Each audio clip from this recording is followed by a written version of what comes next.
Welcome to Follow Part 4. Each week we've been looking at what it means to follow Jesus. We've been looking at a key text or passage that helps us understand what it means to be a disciple.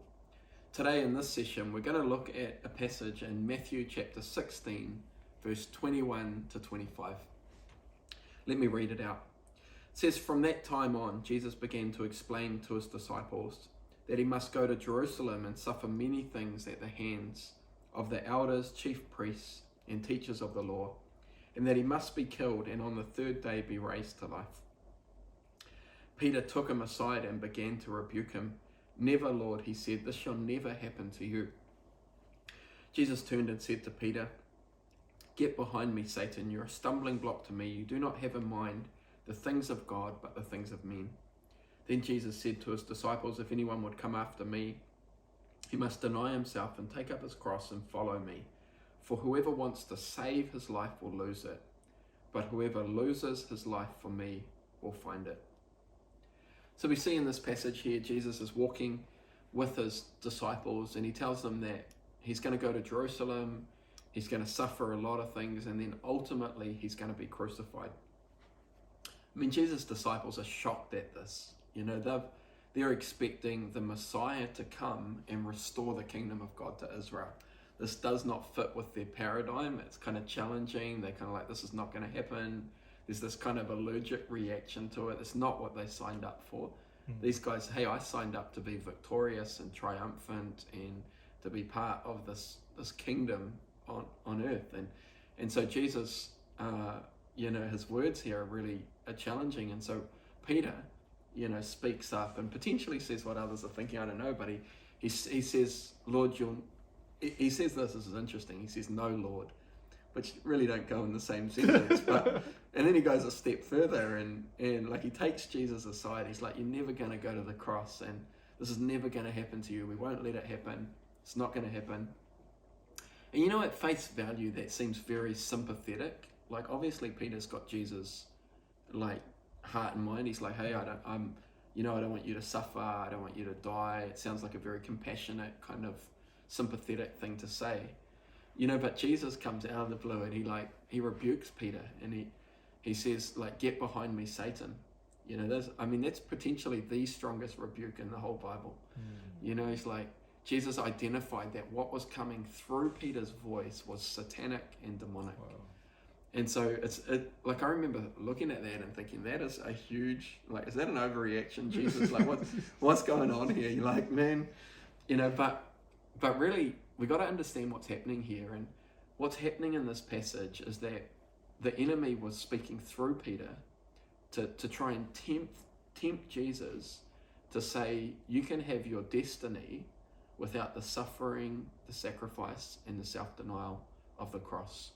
Essentially, he was doing what he did way back in the wilderness, where he tempted him and said, "I'll give you all these kingdoms of the world if you bow down to me." You can have the end goal without going through the process of obedience and faithfulness. And the reality is the devil is doing the same thing to believers today. He's saying you can have the positive parts of the gospel without the sacrifice, without the self-denial, and without the suffering. He's essentially offering them a crossless Christianity.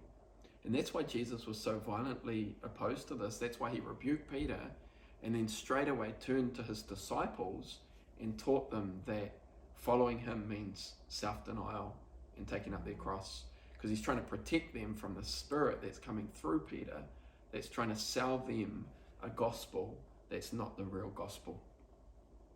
See, Jesus identified this gospel as he said, "Get behind me, Satan. You're a stumbling block to me, and you haven't got the things of God in mind, but the things of man."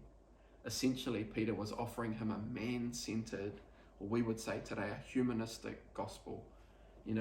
Where that's all about our comfort, and it's a man-centered gospel rather than a Christ-centered or a cross-centered gospel. It's so popular these days for people to buy the light version of a product. I just had a 50% less sugar kind of orange juice, but you look at a whole bunch of different products. There's like Coke Zero, You know, we buy a lot of Coke Zero. It's got the same taste without any of the calories, 0 calories. There's like light olive oil, there's light mayo, had some light mayo last night. There's light products for almost anything. And really essentially a light product is, what it's doing is it's saying you can have all the flavor of the full product without any of the nasty calories. Yeah, wow. And what the devil's trying to do today is he was trying to do it back then and he's trying to do it today. He's trying to push a Christianity light. So you can have the thrills and the chills of Christianity without any of the nasty sacrifice, self-denial, and suffering. The problem with the light version is you eat it, but because it's got no substance, you end up hungry again 30 minutes later. And that's the same thing with Christianity light. You consume it, but then because it's got no substance, you end up empty and hollow, thinking there must be something more to this. When actually we need to embrace the whole gospel, which is, definitely there's the thrills and the chills, but there's also the sacrifice, the self-denial. There's the glory, but there's the suffering. Those two things are part of there's the self-denial, and then there's the blessings of God. Both of those two things are all part of the gospel, and they're part of what it means to be a follower of Jesus. I don't know if you've heard of a guy named Dietrich Bonhoeffer, but he was a German Christian during World War I, and he stayed loyal to Christ during the Nazi regime and was put to death in a concentration camp. Before he died, he wrote a book called The Cost of Discipleship. And one of the main themes in this book is the difference between what he called cheap grace and costly grace. Dietrich talked about how there's a version of Christianity out there that doesn't require much from us. He says cheap grace is grace without discipleship, it's grace without the cross, and it's grace without Jesus Christ. See, faith without sacrifice and self-denial is always going to be powerless religion. When we willingly sacrifice and give God something that costs us, it activates a dimension of spiritual power in our lives. Dietrich said, when Christ calls a man, he bids him to come and die. He understood very well what it means to follow Jesus and what it means to give up our lives to follow Jesus. So Jesus said after this interaction with Peter, he said, if anyone would come after me, he must deny himself, take up his cross and follow me. For whoever wants to save his life will lose it, but whoever loses his life for me will find it. And so Jesus said that we must deny ourselves before we can truly follow him. It's only when we let go of our lives that we experience true life, both in this life and in the life to come. And so let's look for a few moments at what it means to die to ourselves. First thought is that dying to ourselves is about taking our eyes off ourselves. Dying to ourselves it's not so much about thinking less of ourselves as it is about thinking of ourselves less. When I first became a Christian, I was super insecure. So I'd get nervous all the time. I'd be around people that were more successful than me, and I'd start to clam up and I'd start to stumble over my words and get sweaty palms. And I really struggled with speaking in public, which is unfortunate for someone who's called to pastor a church and speak in public is a big part of your job. And so I struggled with heaps of this stuff. And a big part of that was actually my pastor got alongside me and said, John, the reason you're struggling with this so much is, he said this in a nice way, but essentially he was saying, because you're so focused on yourself. Wow. And because I was getting around people that were more successful than me, and I was thinking about me. I wasn't thinking about how I could serve them. I was actually just thinking, do I must look like an idiot? Or how do I look? What about if I make this mistake? And if I were to audit my thoughts, like 99% of those thoughts were just all about me, how I looked and whether I was going to make a mistake. It's just all about me. So I had to learn, and it was such a freeing thing for me just to not focus on myself. So I do a lot of preaching now. Like I get up and I'm not thinking about me. I'm just thinking, how can I, in this moment, serve the people that God's put in front of me with the truth of the word? How can I bring a word that's going to help people, that's going to honor God, that's going to lead people to Jesus? My thinking isn't on me. My thinking's on how can I serve God and how can I help the people that he's got in front of me? And that was tremendously freeing for me. So when we think about dying to ourselves, This is part of what it means to die to ourselves. It means to take our eyes off ourselves and to put our eyes on Jesus and to put our eyes on others. Dying to ourselves is also about putting some things to death in our life. The reality is you can't walk with God and hold hands with the devil. You've got to put some things to death. And some people don't like this preaching these days, but the reality is you got to put some things to death if you're going to follow Jesus. This is what repentance is all about. It's about taking up the sword of the Spirit and putting some things to death in our life. The reality is if you're going to move forward, you've got to leave somewhere behind. You can't go somewhere without leaving somewhere. Everyone wants to move forward, but not everyone wants to leave some things behind. And our progress depends more on our willingness to let go than it does on our appetite to move forward. I love the story in 2 Samuel 8. Let me read it out. It says, "In the course of time, David defeated the Philistines and subdued them. He took Metheg Emma from the control of the Philistines. David also defeated the Moabites. He had them lie down on the ground and measured them off with a length of cord. Every 2 lengths of them were put to death, and the 3rd length was allowed to live. So the Moabites became subject to David and brought him tribute." What we see in this passage is the Moabites are harassing the Israelites for years. David finally defeats them, and then he has them all lie down on the ground. And then he takes a cord and he measures off this cord, and then he measures off another cord, and he said that section's going to die. He measures off another cord, said that section can live. It's brutal. But David was a bloody man. God said to him, "You're not the man to build me a house. There's too much blood on your hand." He was a man of war.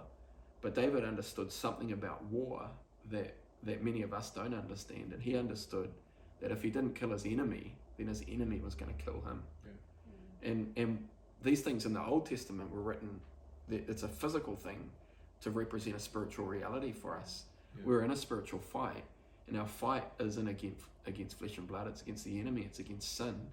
And actually, we've got to take up the sword of the Spirit like David and put some things to death. Because if we don't kill those things will rise up and they'll kill us. He's putting children to death, but he's putting women to death, and this is brutal, but he realizes that small thing will grow into a big thing, and that big thing will be a threat to everything that he holds dear to him. It'll be a threat to his family. It'll be a threat to the kingdom of Israel and the kingdom of God. And so he's like, I've got to subdue my enemy now while I've got them down, while I've got a sword in my hand, and while they're in a weak position. Because if I tolerate this thing, then this thing will grow and this thing will take me out. There's some things in our life that we can't afford to play around with. We've got to take up the sword of the Spirit. We've got to be brutal with it. Like Jesus said, if your eye causes you to sin, then pluck it out. If your hand causes you to sin, then cut it off. He's not saying literally pluck your eye out and cut your hand off. What he's saying is there's some things you can't afford to play around with. You've got to take drastic action to deal with sin in your life. And so, what does it mean to die to ourselves? It means to take our eyes off ourselves. It means to put some things to death. The third thought is that dying to ourselves is about giving up our rights. Let me read Ruth chapter 4, 6 and 8. It says this: "So the guardian redeemer said to Boaz, 'Buy it yourself,' and he removed his sandal." This is like an obscure passage, and you might be wondering where I'm going with this, but bear with me for a little bit. And let me just explain the context of this passage. So all throughout the Bible, we see the custom of taking off our sandals. God appeared to Moses in a burning bush, and he says, "Take off your sandal, because the place that you're standing on is holy ground." God appears to Joshua as a man with a drawn sword, and he says, "Take off your sandal, because the place that you're standing is holy ground." This whole idea of taking off our sandal is foreign to us, but this passage gives us some insight into what it means to remove our sandal. So Boaz fell for this woman, Ruth. Ruth was married to an Israelite, but when he died, the land became the property of his mother, Naomi. The law said that if Naomi wanted to sell the land, the nearest relative had the first right to buy it. The deal was whoever bought the land had to marry Ruth, his widow, to maintain the name of the dead man. So Boaz wants to marry Ruth, right? And so he comes and he says, hey, I want to marry Ruth. I'm not the nearest kinsman redeemer. I'm not the nearest guy in line to have the right to marry Ruth or to buy this property. And so the other guy, he comes to the guy who has the right to buy the property. And the guy says, I give up my right to marry, to buy this land. And he said the way he did that was by taking off his sandal. And so back in the day, taking off your sandal was a symbolic gesture to say, this is me giving up my rights. When we understand that, it kind of makes sense. He's saying, I'm giving up my right to buy the land. So Boaz says, I'll buy the land and I'll marry Ruth. And so that's what this whole thing's about. And so when we even see Moses at the burning bush and God saying, take off your sandals, take off your shoes, we think our cultural paradigm, that's a sign of respect, which is kind of implicit in that, but there's something more to it, is actually God saying, I'm the Lord and you've stepped on holy ground. You've got to recognize that when you come into my presence, you give up your rights. You become a servant, and a servant doesn't have any rights. You got to recognize that. And so when Joshua is taking off his sandals, it's an act of surrender. It's him saying, I'm giving up my rights to be the captain of the army of the Lord. I'm giving up my rights in that encounter in the burning bush. And so to die to ourselves, really, it's to give up our rights. And one of the things that I've found as a Christian is it's way easier to give up my wrongs than it is to give up my rights. Like I came to Christ and I gave up a whole bunch of wrongs, like the partying, the crazy life, the immorality, like gave it up, but I was very, very much full of my rights. And so like, how dare you talk to me like that? Or like, I got a right to my opinion. So I'm just full of my rights, I'd be like someone would cut me off and this thing would rise up, even now can, and I'm just like, got to put that thing to death, It's like that thing that rises up in us to be like, how dare you talk to me like that? Or, like that thing that's called pride. Yeah. And that thing actually is me being full of me. And that's the thing that needs to die. And so what does it mean to die to ourselves? It means, to give up our wrongs. We talked about that, but it also means to give up our rights. It's about giving up my rights and embracing my responsibilities. Giving up my right to be respected, my right to be listened to, my right to have things my own way, and actually to become, like to empty myself of me so that actually I can become the servant of Christ and the servant of others. So in summary, following Jesus, we're looking at this passage, Matthew 16, Peter's offering Jesus a Christianity without the cross. He's offering him his destiny without the suffering, the sacrifice, and the self-denial of the gospel. Jesus rejects that completely as satanic and demonic. And the devil's doing the same thing today. He's saying you can be a Christian without the self-denial. You can be a Christian without the suffering and the surrender. But actually the true gospel is about giving up our lives. And Jesus promises, it's not doom and gloom. It's that Jesus promises that this is the only way to true life. When we're full of our rights, we don't live a happy life. We live an offended, miserable, small life. When we're holding on to things that destroy us and are unwilling to put sin to death in our life, we don't live a full, large life that we enjoy. We live a miserable, defeated life. Jesus is saying, hey, this is the way to live true life. And this is what it means to follow me.